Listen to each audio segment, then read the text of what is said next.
All right, so welcome. Thank you guys for joining us today.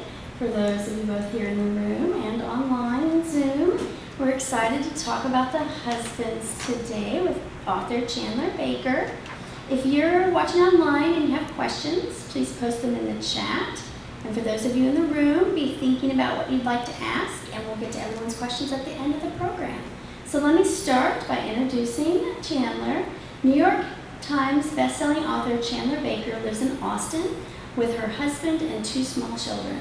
A former corporate lawyer, she is the author of Reese Witherspoon's book club pick, Whisper Network, as well as The Husbands, a Good Morning Book Club pick, and a number of YA novels, including her most recent, Hello From There. So welcome, I'm so glad to have you here. Do you want to start by talking a little bit about the book?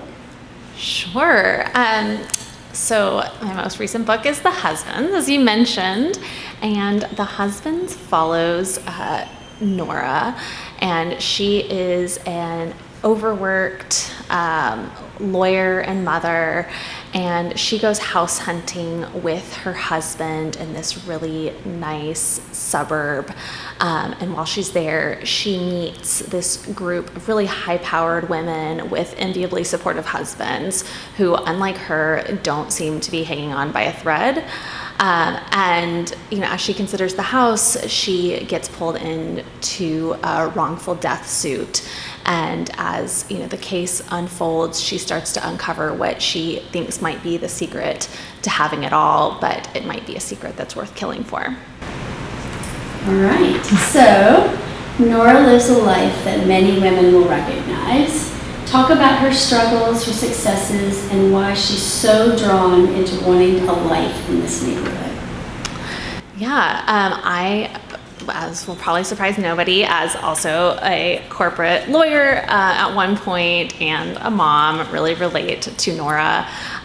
So I think the biggest struggle that she has in her life is one that I heard from a lot of women, which is not necessarily that she has a lot of ambition for herself in her career, and it's not necessarily that she's not being offered more responsibility at home or at work or not being offered promotions, but she feels so overwhelmed with her responsibilities at home that she doesn't really feel like she can take more on. And so, she has these sort of round and round arguments with her husband about the division of domestic labor, because like a lot of women I know, she is really married to, sort of like the dad 2.0. Like her husband, Hayden, he wants to do a good job. Like he wants to be an equal partner. So why does it not feel equal to her is kind of what she's grappling with, and the way sort of pointing out those discrepancies in their relative mental load and domestic labor load. She's just trying to sort out like how not to feel like a nag, how to feel about herself in the relationship. And so that's kind of her biggest struggle at the moment. She's pregnant with her second child and sort of staring down the barrel of the recalibration of domestic responsibilities that having a new baby lends itself to. And she sees this neighborhood where all these women, have these very, very modern relationships. They have these careers, and yet they also seem to, like I said, not be hanging on by a thread. Their husbands seem to sort of intuit what it takes to do 100% of the household labor. So it's not that the women are doing nothing, they're doing more like 50%, and they feel like they can breathe as a result.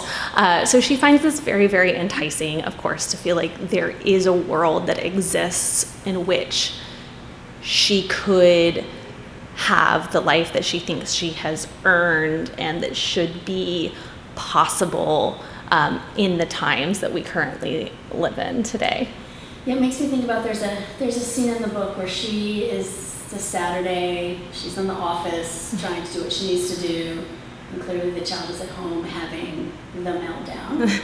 And her husband Hayden is just texting her like nonstop to the point of like sending videos of the child having a meltdown.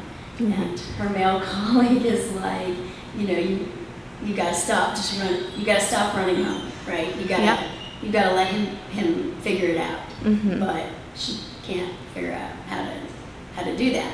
Yeah, it's really hard. After the book had already come out, I'm in a book club of my own, and we had a mom of two, but she had a new baby, and she came to book club for one of the first times on her own without her youngest child, and her husband just kept texting her about the baby not stopping crying, and we were just like, just pretend you didn't see it. Just pretend you didn't see it. It'll be okay. That baby will still be there when you get back.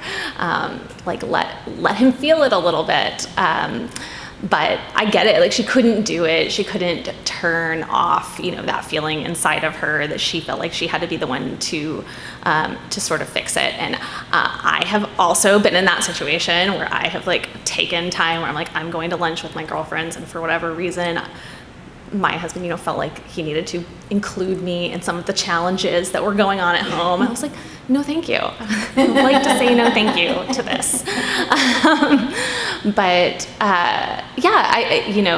Her coworker, Nora's coworker, Cameron, he talks about sort of the lazy traveler and how, and I think sort of what he's interrogating is how much women do this to themselves. By taking on some of that responsibility, and how much men are responsible for.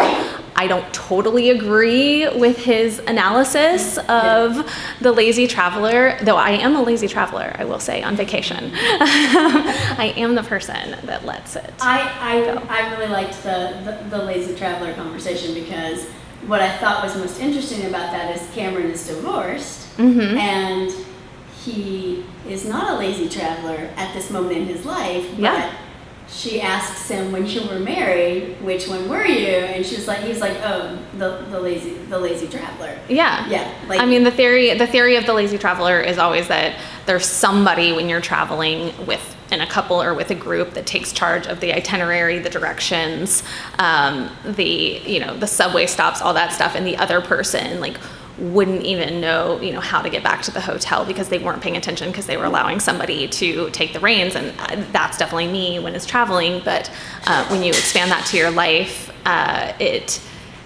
it also sort of seems to work the same way. And yes, because of Cameron, the character's divorce, he no longer has somebody to be the active traveler for him. And so when left to his own devices, he did have to figure it out, and couldn't be the lazy traveler anymore. So the question is, do we just stop allowing, our partners to be the lazy traveler, and would that be enough to fix it?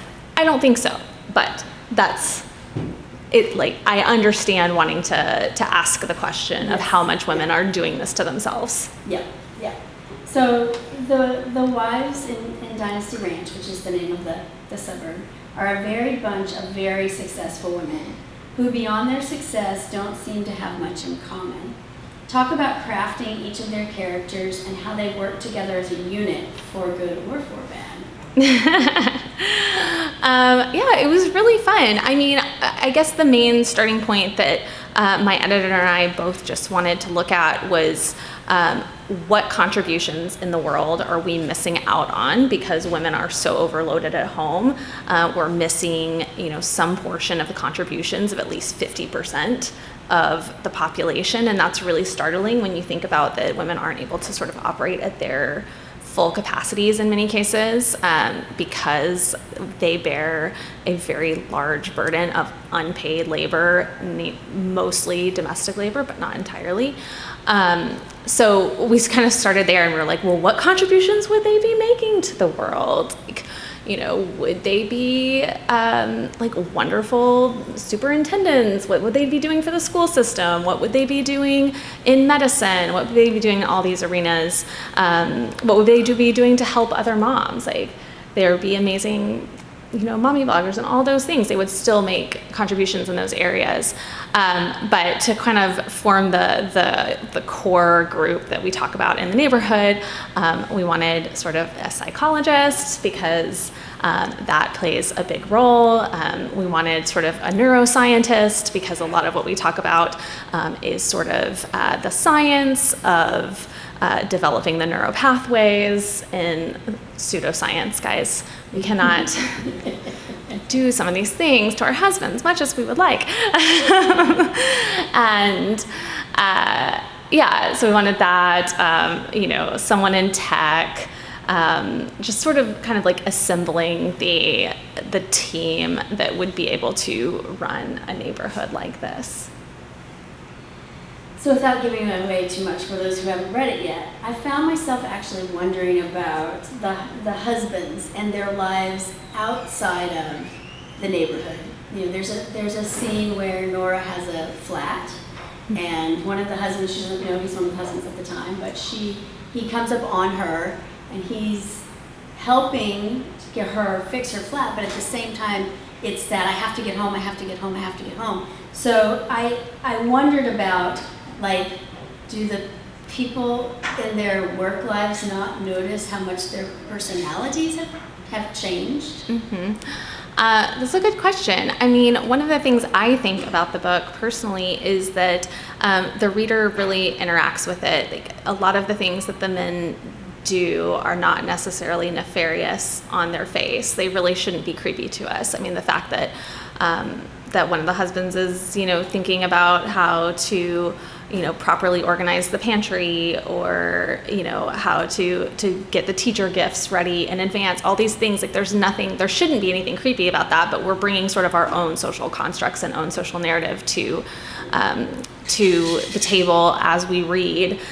There's not anything in there that actually points to it being creepy, but so I hope that it's accepted, I guess, in their broader life. But I think part of the hope of the women of Dynasty Ranch, of the neighborhood, is that there is some sort of ripple effect, right? I know one thing that I struggled with in my life is my firm offers paternity leave for husbands or spouses, male partners, when there's a baby born. My husband and I worked at the same firm at one point, but none of the men took it, because there was, a huge stigma attached to it. And there were comments when guys took a lot of time off after the birth of a baby. And I really, there's a long passage in the book sort of about like the crock of maternity leave, and how, during those 3 months, sort of the cement dries on the division of labor, and how responsibilities are split up with baby care, and it turns women into the experts of childcare during that time, and it's really hard to sort of undo those, and you get into sort of this executive function that you think is going to be undone after those 3 months are undone, but it's not always. So it can be really, really hard, I think, for men to take the paternity leave offered, when it's offered, which we all know it's not always offered. So that can be really difficult. And I like to think that the men of Dynasty Ranch are going forth into their lives and taking their paternity leaves and picking their children up, and that has sort of a ripple effect in the community that helps with the destigmatization of some of these gender roles.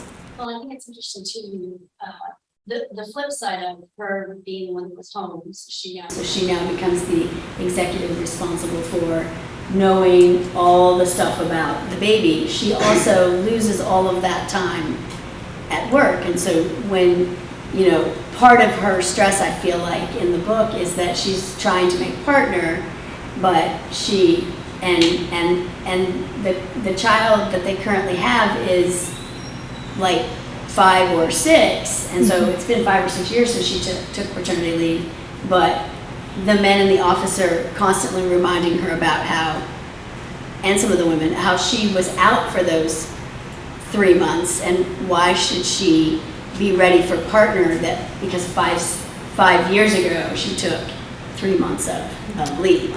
Yeah. Nora has that, and then she also had to take time off for another sort of Family Medical Leave Act thing that we won't give away sort of the reveal on, but so it wasn't just the maternity leave that she took, but it was still something that related to motherhood.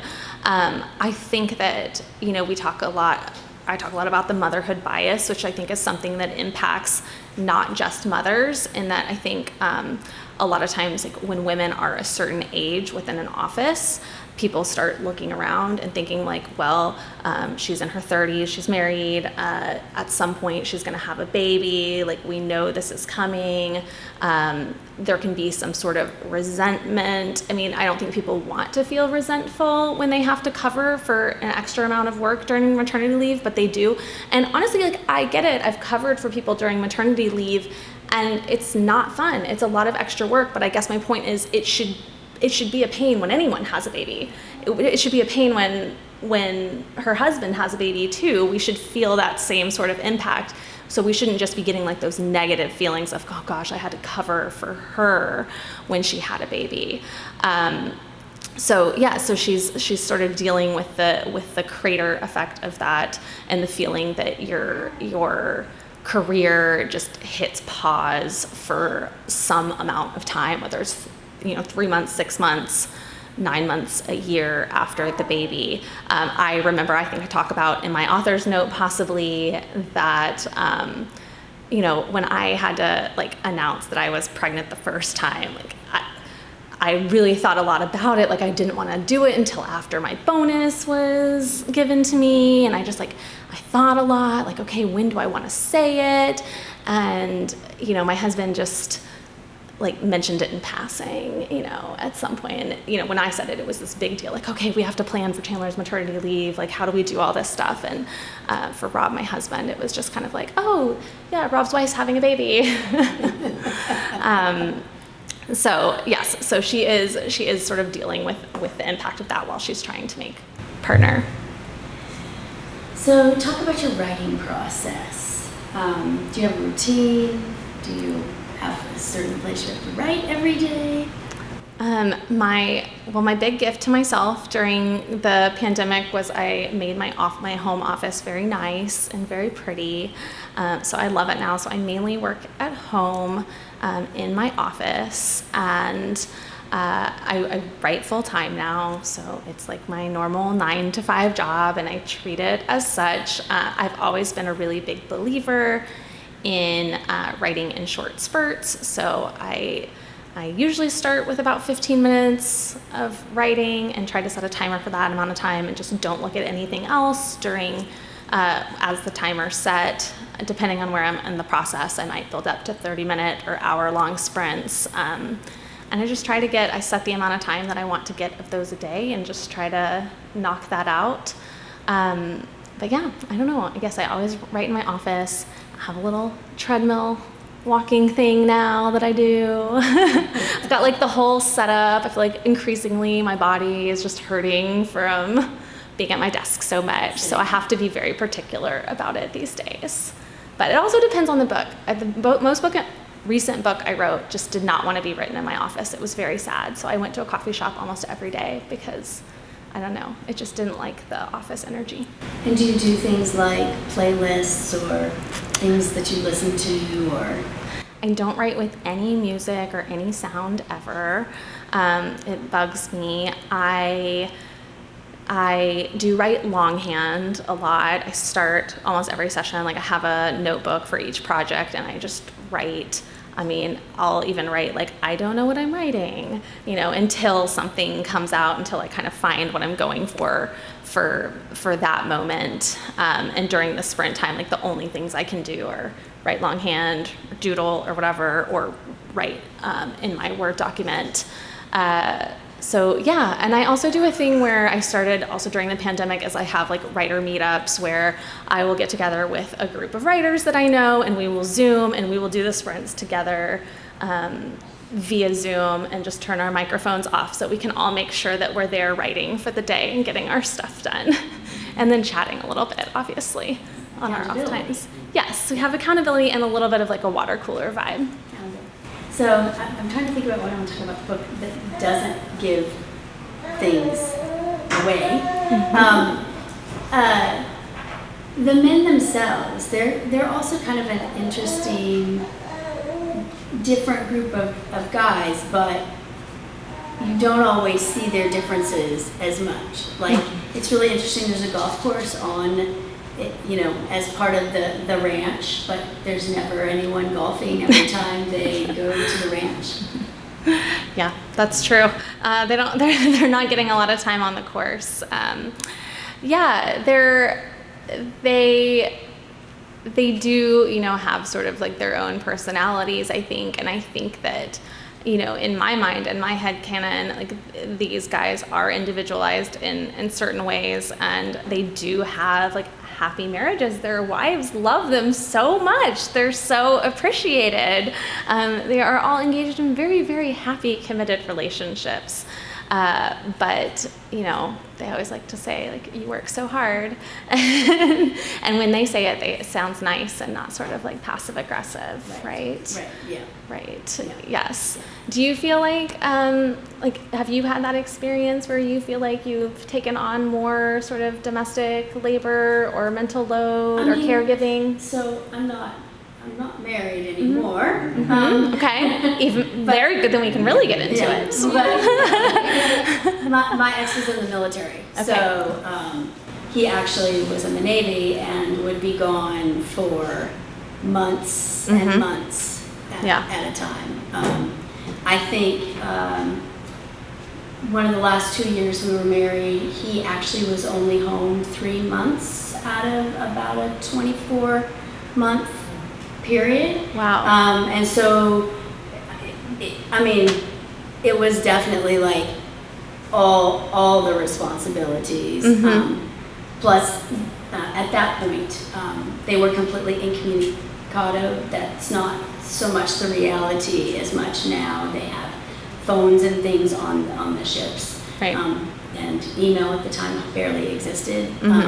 So I think a lot of things have changed, but for me, it was pretty much, I didn't actually have a partner because that partner was never, from no fault of his own, was never home. So, And I think, to be honest, I think that's why a lot of military relationships don't last, because they're gone for 6 months and your life has gone on, and things have changed, and when they come back, things aren't the way that they were when they left, and they're also not the way that they were when they left. It makes it really hard. Yeah, that makes sense.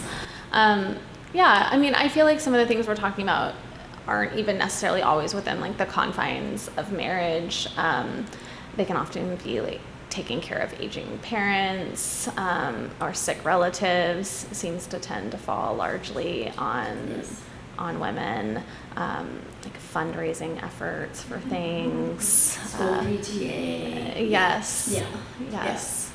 All those things. All the extras. Yeah. As the beginning of the school year, so it's been on my mind again with the husbands and the beginning of the school year, because I went to sign up for a bunch of committees for events at my daughter's school and fundraising activities, and not a lot of guys. One of our work colleagues a couple of weeks ago, we have a in the summer we do a monthly big jazz concert, and the night of the jazz concert, she had gotten a text at some point that was like, "Did you know we had to bring snacks to tomorrow's thing?" Yeah. And so when we left work, she had to go and buy and go home and bake and do whatever at like 10 o'clock at night. So yeah, I don't know. I'd be curious about why it is really at this point, but I think we just fall into those naturally. Yeah, I think you just kind of fall into that. Do you think we just jump in too quickly and therefore like take up the space? I know for me, I want to make sure it's done, so I just do it. And I would say that's kind of in everything that I do. Things that I'm responsible for at work, even, somebody's like, somebody could help you with that, and I'm like, no, I'm good. I want to make sure it's done. I want to make sure I show up with all the stuff that I need, and so I just kind of do that. And I think in some ways we're conditioned to that. Yeah. I was wondering that if it's like because I also am just very type A, and I know that about myself, so that's part of it as well. But I don't know, it's complicated. It is. I think relationships in general are complicated. And I think the book really does kind of, Nora's constantly telling herself, Hayden's a great husband, you wouldn't want a different husband, but man, why can't he just make those lunches? Yeah, no, I think that that's true. And I think she really feels like she married the right guy and that she does have a good husband and he is a kind person and he is trying. I think all of that stuff is absolutely true about their relationship and their marriage, and they have stuff in common and have The Southwest fun. Regional Library will be closing at 8. Computers will shut down in 50 minutes. Please make sure to save your work. Thank you. Noted. Get out. Messages that we've Everyone got leave. plenty of time. So, is there anything about the book that we haven't discussed that you'd like to mention? Gosh. Oh, well, I mean, I always feel like my favorite thing to discuss is the last line, but we won't do that. Don't give anything away. Although I will say I was surprised by the ending. Yeah. Yeah. Yes. Yeah. I always feel like it's a very controversial ending, which is both fun and scary to write because there's lots of opinions about it. Yeah. Yeah. I don't know. Is there anything you can think of? I don't think so. So I think we're going to go ahead and open it up for audience questions. Since we have people online, we're going to ask that you ask your question in the microphone. I'm going to have mine off. And Lynn will read any comments that we have off Zoom as well.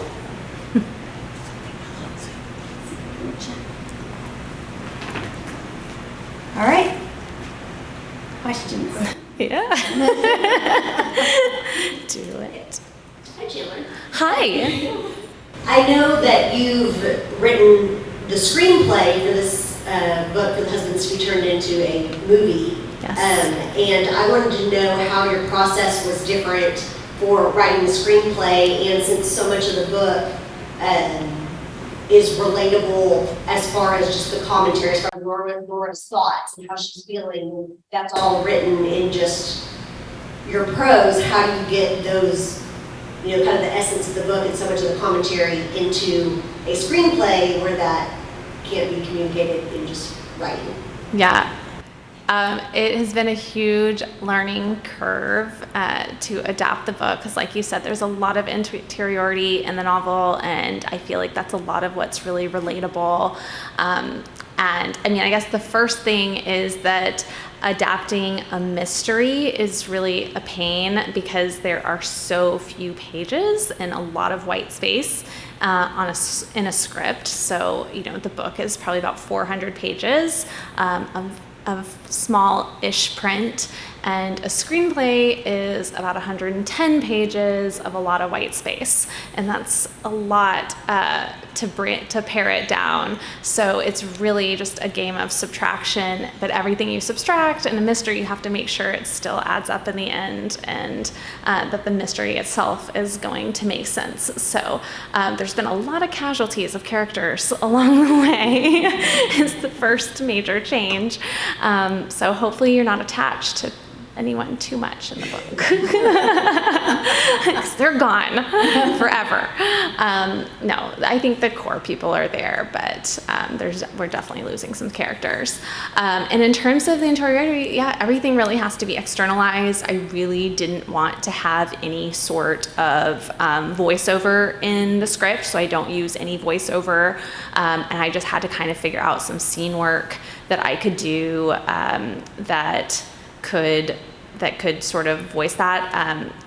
Kristen Wiig is set to play Nora, and so she's given a lot of feedback, and she's been really great about thinking of it from an actress's perspective.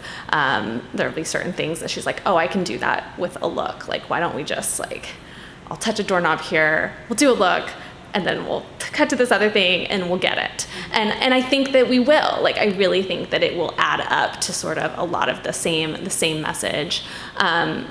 So that's been a great learning experience, though very intimidating, because as a novelist, I just want to write all of the things. I'm I want to tell you, and I want to tell you how to think and what to think. But I'm gonna have to trust sort of the audience and the vision of the director. But it does also mean that there's a lot of room for a lot more like fun action, and I've really like sort of leaned into sort of the oddness of the neighborhood, and gotten to live in that, and I think it's a little bloodier than the book, and more fun that way. So it's been challenging.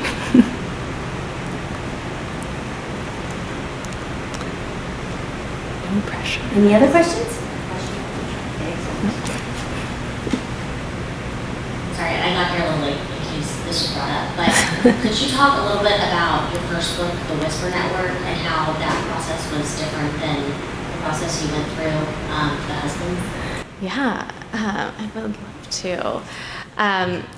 Let's see, Whisper Network, remembering back, right? It's been a minute.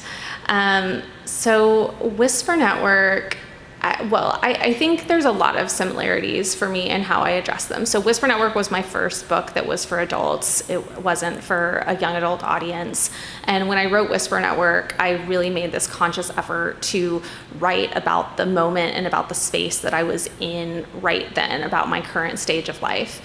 So when I wrote Whisper Network, it was about a group of female lawyers in a company and what they were dealing with in terms of like what it felt like to be a woman working in corporate America right now, or at least how I felt it was. So I just really, really leaned into sort of putting whatever I felt in those characters and in the Greek chorus. And then in Husbands, I really sort of had the same approach. I was like, okay, where am I right now? What are my challenges? What are my friends and I talking about? I really, with Whisper Network and with the Husbands, I went out and I talked to my girlfriends. Like, I asked them very pointed questions. I would text my like college friends. I would text people from law school. I would get on the phone with anybody I met and just be like, what are you dealing with in your life right now?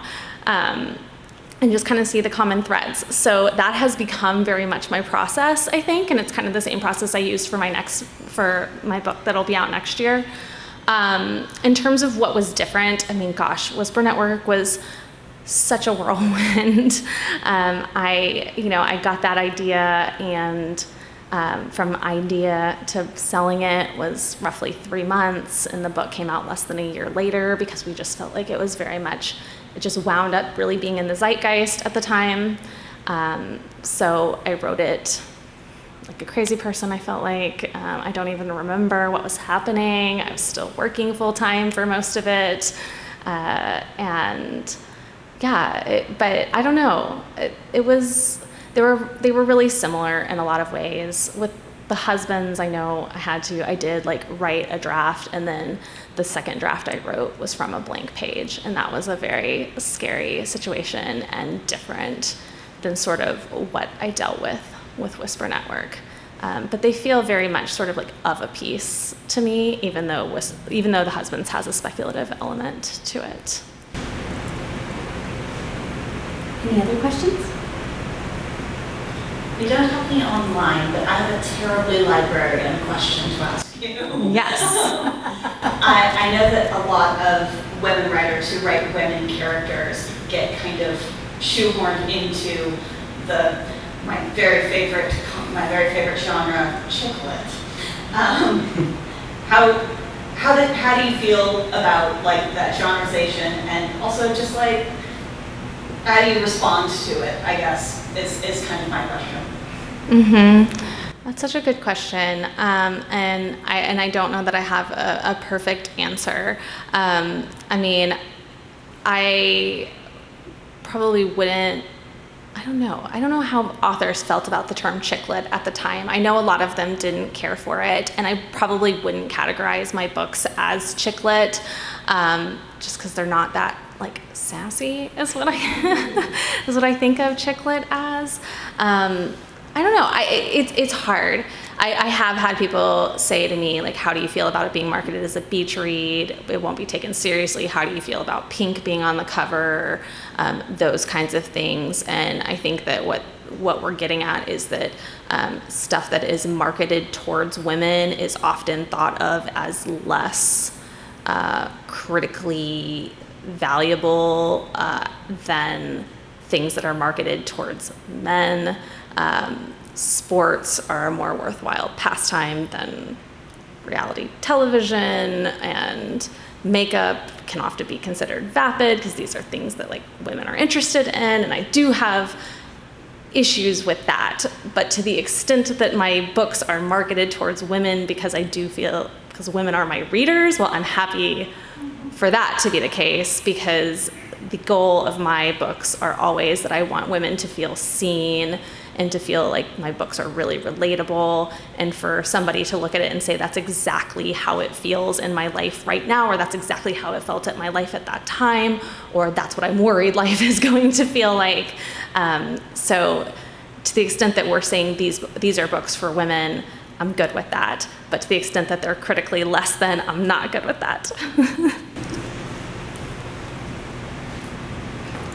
Anything else? Can always chat after too, for anyone. I have one. Okay. So you briefly mentioned it. Do you want to talk about your next book?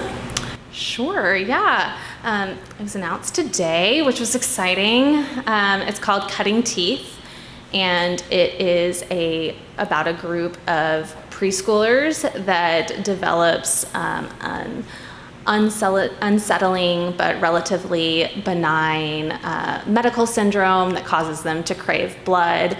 And I know. It's bananas, guys. I really went for it. And it's about what happens when a young teacher is murdered at their preschool, and the only potential witnesses and suspects are the 10 adorable 4-year-olds. So it really explores the standards society holds mothers to, along with the ones to which we hold ourselves, and the things no one tells you about becoming a parent. That sounds fascinating. So it was announced today. Do you know when it's going to be released? July 2023. Yes. All right, so keep an eye out for that. Mm-hmm. All right, so I think we'll close and then we'll do book sales and signings. So thank you for joining us today. For those of you who are in the room, the doc is here in the back of the room to sell copies of the book, and Chandler will be available to sign them. Just give us a minute to get situated at the table. And for those of you online, you can also purchase copies of the book from the doc directly, either going to the store or through their website. And we hope that you enjoyed tonight. We have several good upcoming author events. We have one in October at our Golden Triangle branch with William Maz, and it's a spy thriller called The Bucharest Dossier. And then in November at the Central Library, we'll have Brian Washington. It will be an after-hours event, so only the author visit will be happening at the library. And so we hope you come to join us. And thanks very much, and have a great evening. Thanks for having me.